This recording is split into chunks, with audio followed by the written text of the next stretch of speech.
नमस्कार साथियों, मैं परमानंद पांडे हूँ। आज से हमारा एक नया चैनल शुरू हो रहा है, बात बतकही।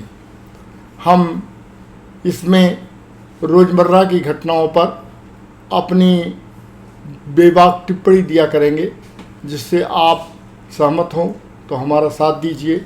अगर असहमति हो तो भी आप हमको बताइए कि कहाँ हम गलत रहे हैं।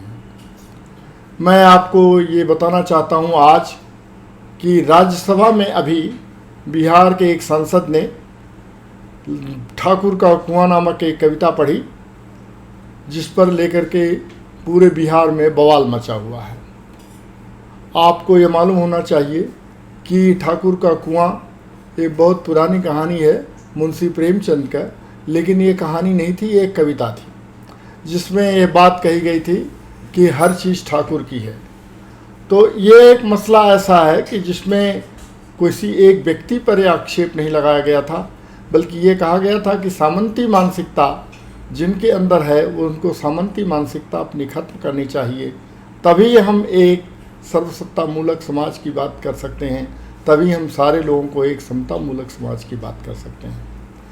मुझे ऐसा कुछ नहीं लगता है कि जिसको लेकर के कोई विवाद और कोई बवाल मचना चाहिए, लेकिन कुछ ऐसे लोग हैं जिन्होंने ठाकुर शब्द को एक जात विशेष के साथ जोड़ करके इसका विरोध करना शुरू कर दिया है।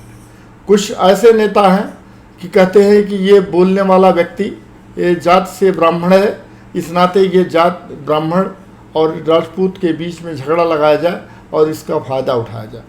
वास्तविकता यह है कि न तो यहाँ पर ब्राह्मण न क्षत्रिय की बात कही गई है, बल्कि एक ऐसे व्यक्ति के बारे में बात कही गई है जो अपने क्षमता से और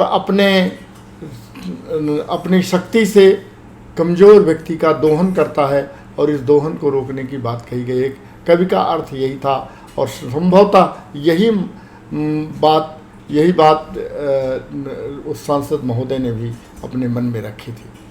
तो हम लोगों को ये सोचना चाहिए कि सामंती मानसिकता जो है हमारे देश में बहुत दिनों से चली आ रही है, अब धीरे धीरे ये ख़त्म हो रही है, क्योंकि लोगों में जागरूकता बढ़ रही है, लोगों में चेतना बढ़ रही है। लेकिन इसके साथ साथ हम देखते हैं कि शोषण कभी कम नहीं हुआ है। शोषण का जहाँ भी मौका मिलता है, जिसको भी मौका मिलता है, वो शोषण से बाज नहीं आता है।